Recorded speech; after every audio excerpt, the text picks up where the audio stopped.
Assalamualaikum sahabat hebat. Berjumpa lagi dengan pembahasan soal ASPD Bahasa Indonesia Persiapan ASPD Literasi Membaca 2024. Bagian 2, Membaca Sastra.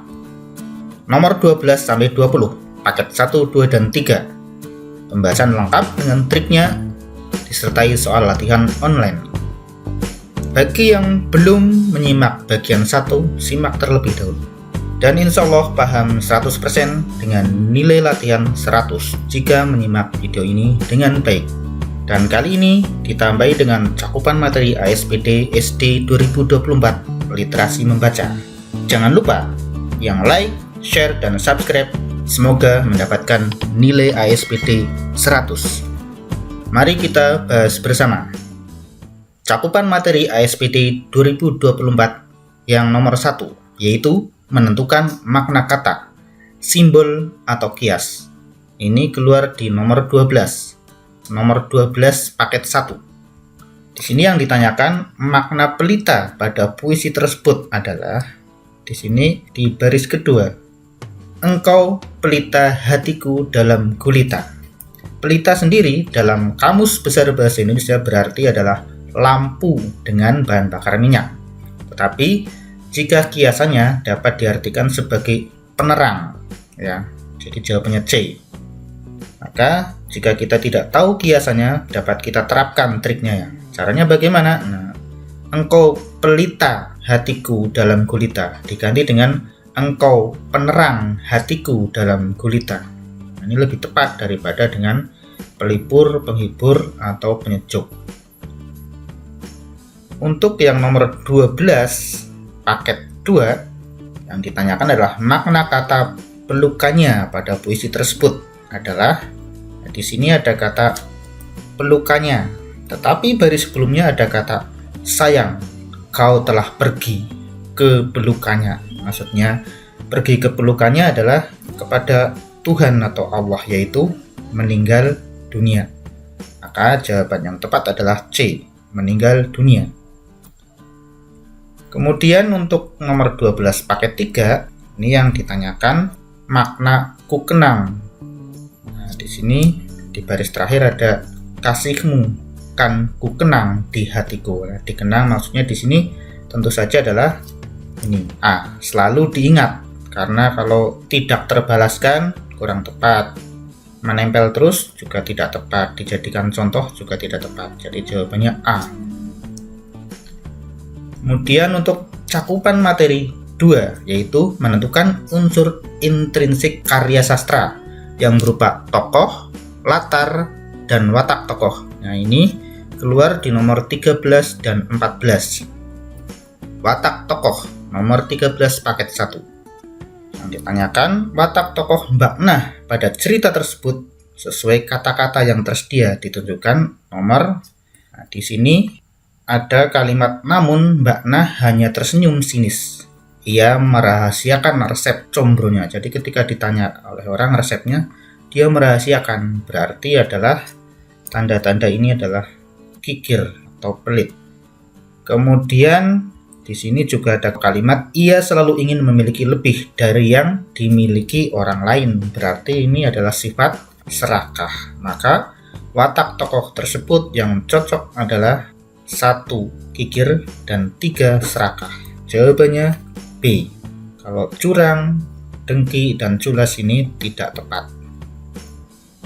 Kemudian yang nomor 13 paket 2 ini juga ditanyakan watak tokoh Bobon pada cerita tersebut. Ini tinggal pilih.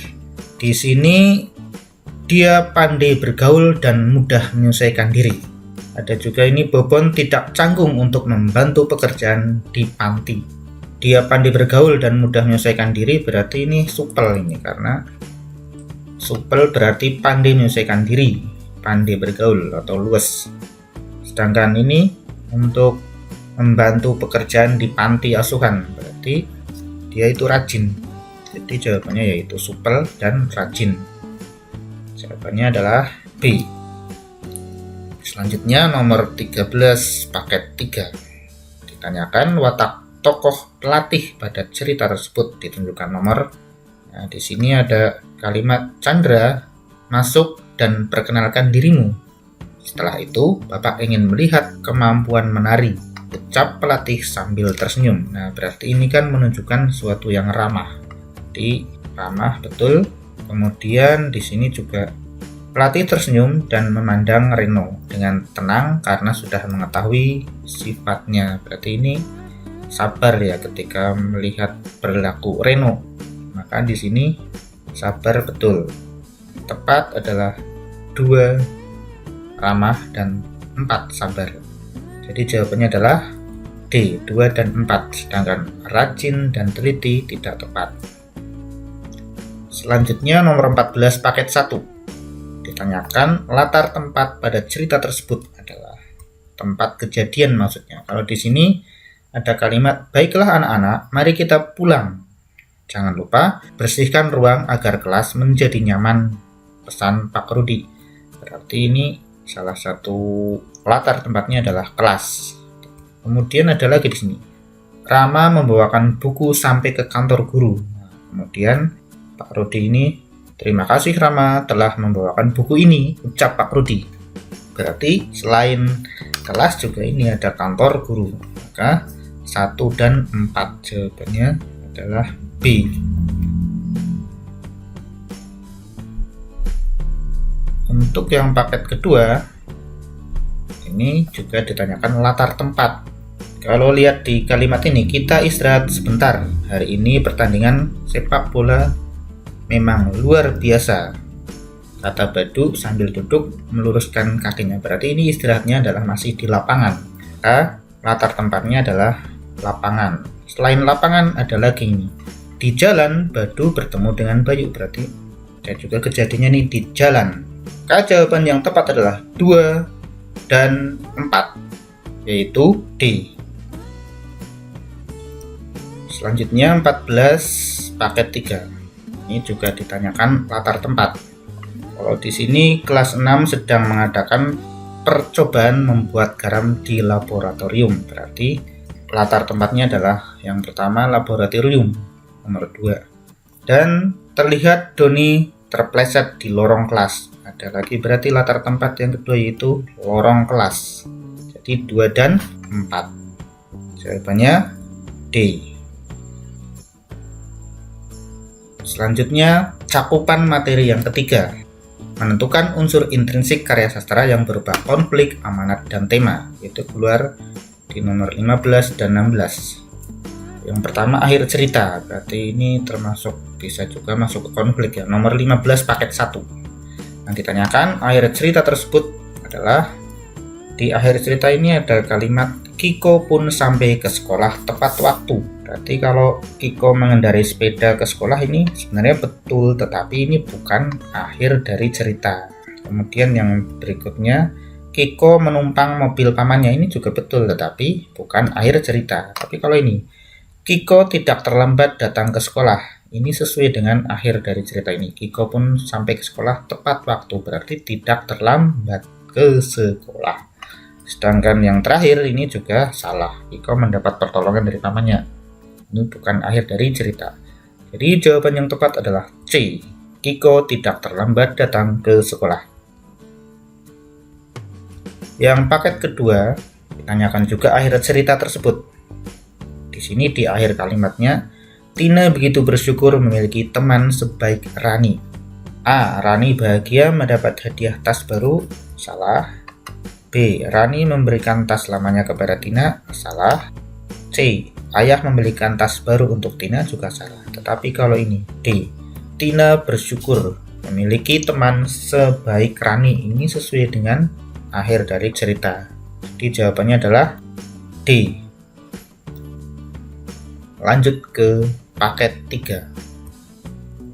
Sama ditanyakan akhir ceritanya, di mana di sini di akhir kalimat atau cerita disebutkan Sosan pun lebih memperhatikan kesehatan Kriwil. Ini perhatikan saja. Maka jika dibandingkan dengan ini, dokter merawat kaki Kriwil.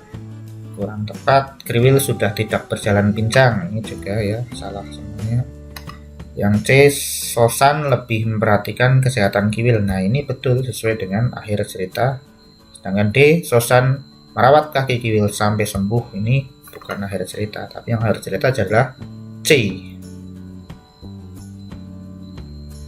Lanjut, amanat cerita nomor 16 paket 1. Di sini yang ditanyakan, amanat cerita tersebut terdapat pada pernyataan nomor berapa saja.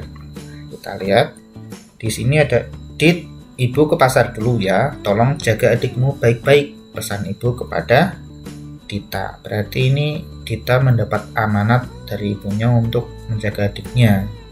Kemudian Dita juga berjanji, iya bu, Dita pasti akan menjaganya. Maka kalau nomor 1 sebaiknya kita selalu bermain bersama teman-teman, tidak sesuai. Jadi kalau nomor 2, kita harus melaksanakan amanah dengan baik, betul. 3, sebaiknya jangan pernah meninggalkan adik di rumah, ini salah. Sedangkan 4, kita harus menepati janji yang sudah disepakati. Maka nomor 2 sesuai dengan ini, dan nomor 4 sesuai dengan baris kedua ini. Jadi jawabannya adalah C, 2 dan 4. Lanjut ke paket kedua. Amanat cerita tersebut yang sesuai terdapat pada pernyataan nomor. Perhatikan, di sini ada kalimat, ia mengucapkan terima kasih kepada Dion dan Arka yang telah menolong kucingnya. Perhatikan, nomor 1 sebaiknya kita berterima kasih kepada orang yang telah menolong kita. Ini cocok, betul. Sedangkan nomor 2, kita harus selalu menggunakan jala untuk menolong hewan yang hanyut di sungai ya. Tidak mesti ya, tadi salah.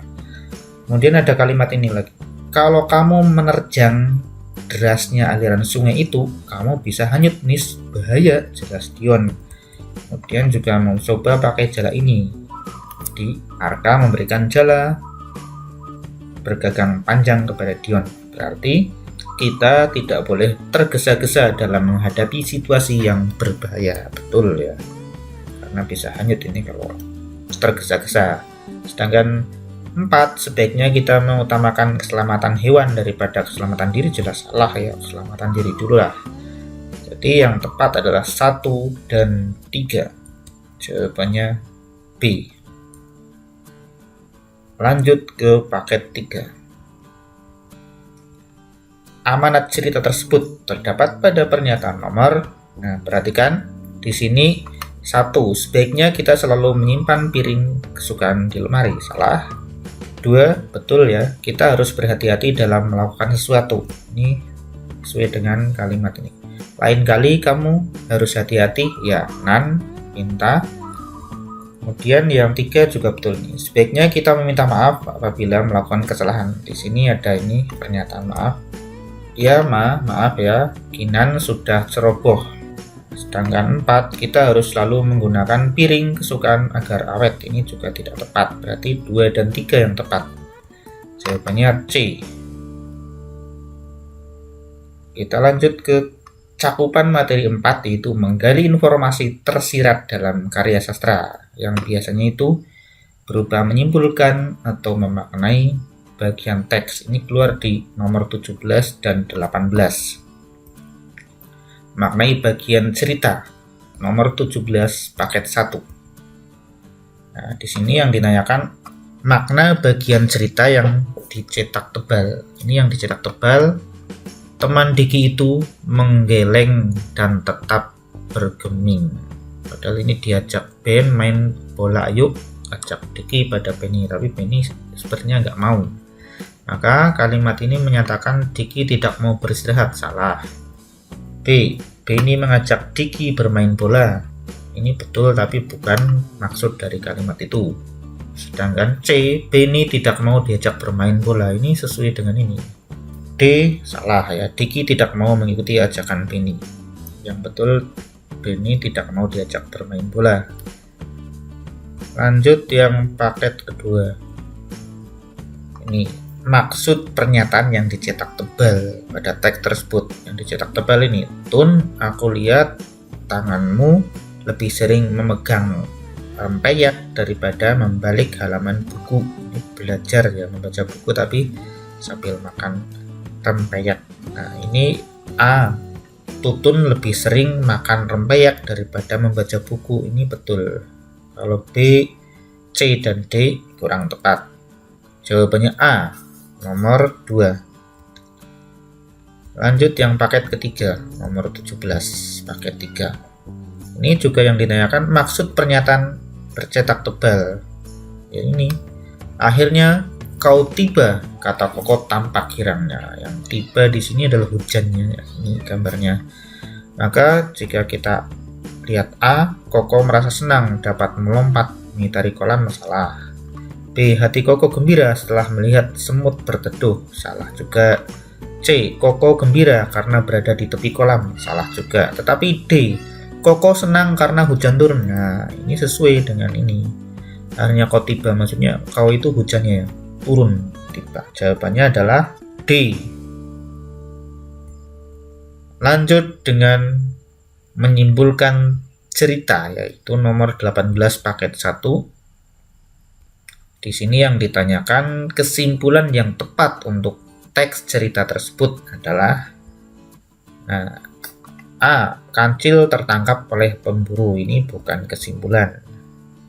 B, katak berhasil menemukan rumah pemburu. Ini juga bukan kesimpulan. C, katak memikirkan cara menolong kancil, bukan kesimpulan. Tapi kalau D ini, kancil bebas berkat pertolongan katak dan teman-temannya. Ini ada di sini. Katak dan temannya segera mendekat dan melepaskan kancil. Kancil pun bisa terbebas berkat apa? Bantuan teman-temannya, yaitu katak dan monyet, serta ayam juga membantu di situ ya. Ada juga kalajengking. Jadi jawabannya adalah D. Lanjut paket kedua, nomor 18. Kesimpulan yang tepat untuk teks cerita tersebut adalah A, bango putih mendapat bagian keong lebih banyak dari bango kuning. Ini betul sesuai dengan kalimat terakhir ini. Sebagian punyaku untukmu saja karena kamu memiliki banyak anak, kata bango kuning. Ini awalnya kan mau dibagi rata, tetapi bagian dari bango kuning diberikan kepada bango putih karena punya banyak anak. Berarti kan jelas A, bango putih mendapat bagian keong lebih banyak daripada bango kuning ya. Jawabannya A. Sedangkan yang lainnya itu tidak tepat. Kemudian nomor 18 paket 3. Kesimpulan cerita tersebut adalah A, Kera menyadari bahwa dirinya telah menjadi raja yang malas. Ini ada di kalimat-kalimat terakhir. Namun ketika menjadi raja, ia hanya bermalas-malasan. Akhirnya semua binatang kecewa. Serigala dan hewan lain menasihati Kera. Kera sadar akan kesalahannya. Berarti ini A, Kera menyadari bahwa dirinya telah menjadi raja yang malas. Jawabannya adalah A. Yang lain kurang tepat. Baiklah, kita lanjutkan dengan cakupan materi yang kelima. Memprediksi kejadian berdasarkan isi cerita. Ini keluar di nomor 19. Paket 1. Apa yang akan terjadi jika Lia tidak menjemput Keke? Tentu saja A, Keke tiba di sekolah dalam keadaan basah. Berdasarkan kalimat ini, pagi itu Keke bingung saat akan berangkat ke sekolah karena hujan deras. Dia tidak memiliki jas hujan atau payung, padahal ini orang tuanya sedang ada di rumah. Keke tetap akan berangkat ke sekolah meskipun hujan belum reda, maka akan basah. Jawabannya A, yang lainnya tidak tepat.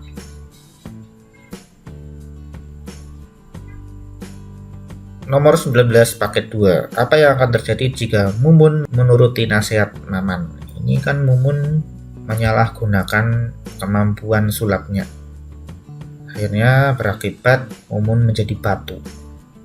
Padahal sudah dinasehati ya sama Maman, tetapi tidak menuruti. Maka apa yang akan terjadi jika Mumun menuruti nasihat Maman? Maka ini Maman tidak sedih karena Mumun tidak menjadi batu, tapi kenyataannya kan Mumun sedih karena Mumun menjadi batu. Nah, jawabannya C. Lanjut ke nomor 19 paket 3. Apa yang akan terjadi jika sang putri tidak menepis kalung tersebut adalah, nah di sini air telaga tetap berubah warna, salah. Mata air akan menyerupai batu permata juga salah. Tapi kalau C ini, telaga warna tidak terbentuk di kerajaan. Ya, karena terbentuknya telaga warna ini kan karena di tepisnya kalung yang berwarna itu ya. Maka yang akan terjadi jika sang putri tidak menepis kalung tersebut, ya tentu saja telaga warna tidak terbentuk di kerajaan. Jadi jawabannya adalah C. Selanjutnya adalah cakupan materi ke-6, yaitu menentukan keteladanan tokoh cerita. Nomor 20 ini keluarnya. 20 paket 1. Keteladanan tokoh Mbok Yam pada cerita tersebut adalah, nah, kalau A, mau berbagi cara penjualan, ini ada di kalimat ini ya. Mbok Yam menceritakan agar jualannya selalu habis, nah, jadi A. Kalau suka berbagi lembar, tidak. Selalu menepati janji, juga tidak. Memudahkan pegawainya dalam bekerja, juga tidak tepat. Jawabannya A. Yang 20 paket kedua. Keteladanan tokoh Pangeran Antam pada cerita tersebut adalah A. Memiliki paras paling tampan dan tidak canggung bergaul dengan rakyat. Ini bukan keteladanan ya. Tapi kalau B, sederhana dalam berpakaian dan tidak sungkan berbaur dengan rakyat. Ini ada di kalimat ini. Pangeran Antam berpakaian sederhana seperti orang biasa. Bahkan dia itu menikmati hidangan tersebut tanpa sungkan. Berarti kan tidak sungkan berbaur dengan rakyat. Jawabannya B. Sedangkan C dan D juga salah. Jadi jawabannya B.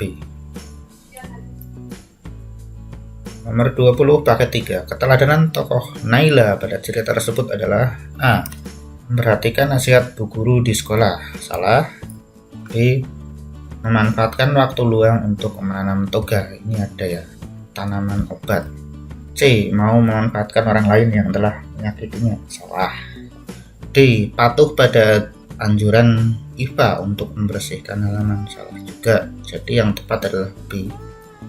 Namun perlu diketahui bahwa ada cakupan materi ASPD 2024 yang tidak keluar di soal tahun lalu. Maka ini saya berikan contoh soalnya, yaitu cakupan yang ketujuh, menentukan informasi tersurat pada karya sastra. Ini contoh soalnya biasanya berbentuk pertanyaan ya kalau informasi tersurat.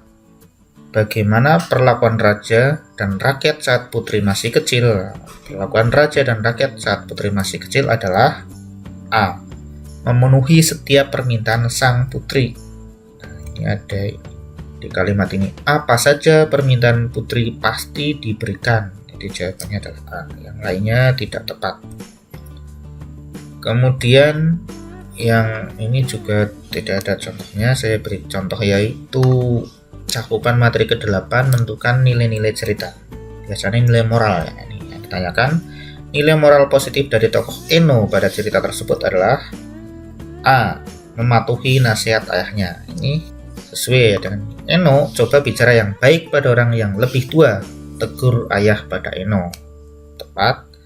Di sini juga meskipun salah, kita tetap harus sopan pada orang tua, nak. Mungkin Mbak Siti dan seterusnya. Nah, akhirnya ini, maaf ya Mbak Siti, kata Eno. Berarti Eno mematuhi nasihat ayahnya. Jawabannya A. Yang lainnya kurang tepat. Demikianlah pembahasan pada bagian 2 atau membaca sastra. Semoga bermanfaat dan jangan lupa like, share, dan subscribe video ini. Semoga mendapat nilai 100. Jangan lupa juga pastikan kerjakan soal latihannya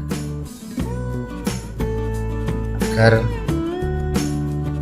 mendapat nilai 100. Maka simak dahulu videonya dengan baik. Terima kasih atas perhatiannya. Wassalamualaikum warahmatullahi wabarakatuh.